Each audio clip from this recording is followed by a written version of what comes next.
We want to respond today to a very practical question that someone has sent in, and that has to do with social media. Here's an issue, of course, that Scripture itself does not address as far as the social media platforms that we have today. That kind of technology obviously didn't exist until very modern times.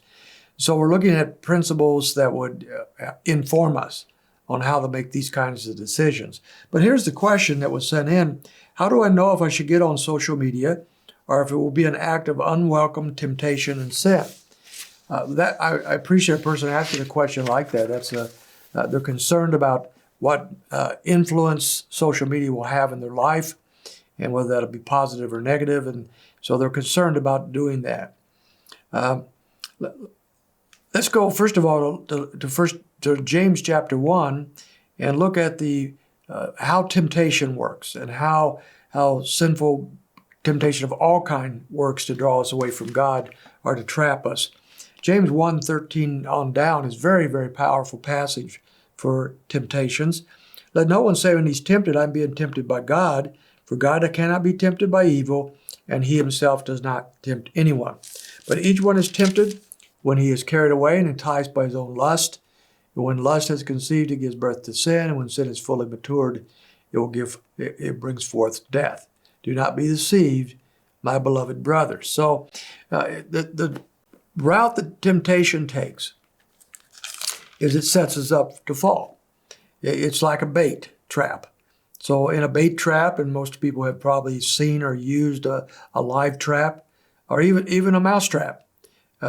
You put out a bait hoping to catch an animal that will be deceived. The animal is not going to go into your trap to die, but it will be deceived by the bait that you put out.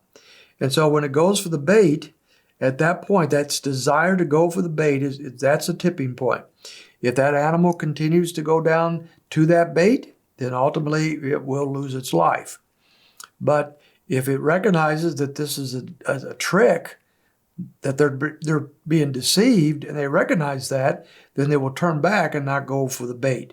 But once they go for the bait and the trap shuts, they are now trapped in that condition, in that trap. And that is a very ugly thing here. He switches metaphors here in verse 15, that when lust is conceived, it gives birth to sin. When sin is fully matured, it brings forth death. So the direction that sin always takes, the purpose that sin always has, is to destroy. And that is the thing that somehow is clouded from us. Sin is so deceitful.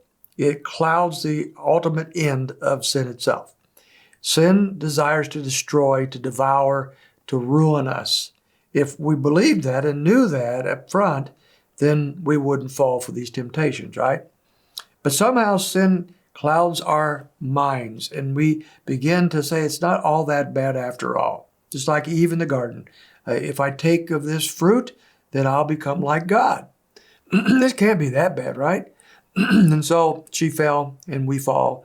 But once that trap is shut, once we're caught, then it brings forth death. And so he tells us don't be deceived.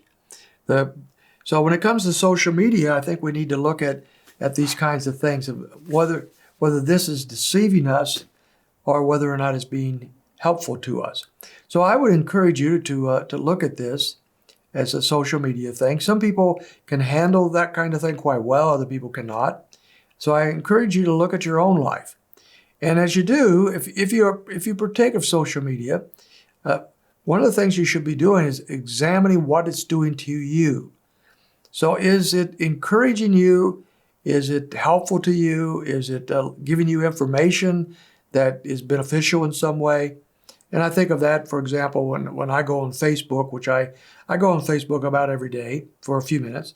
I rarely ever post, except to give a thumbs up or something once in a while. But I very seldom do much on there. But I do learn a lot of things by going on. I see people's birthdays.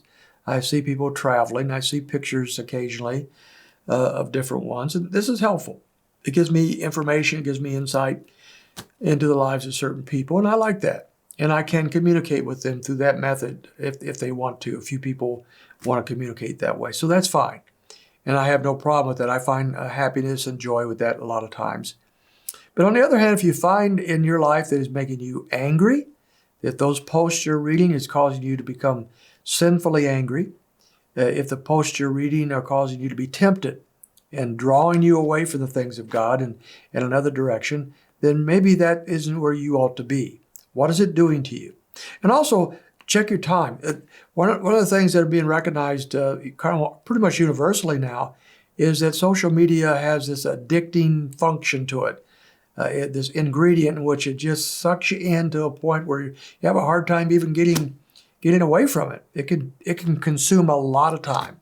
It can consume hours of time if you're not careful. The question is, are you using your time productively? It's not going to hurt you to go a few minutes a day on social media, but if you're spending hours on social media, just perusing around, answering people's questions, a lot of times people you don't even know, is that really good use of your time? What if you spent that same amount of time in productive things such as reading the Word, doing a Bible study with somebody, reaching out for the Lord? What if you're spending that same amount of time in those types of things? So how is it changing your use of time?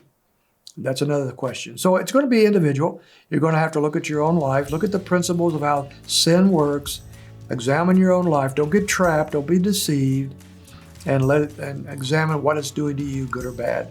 Then you can determine whether or not social media is something you can partake in. Hope this is helpful.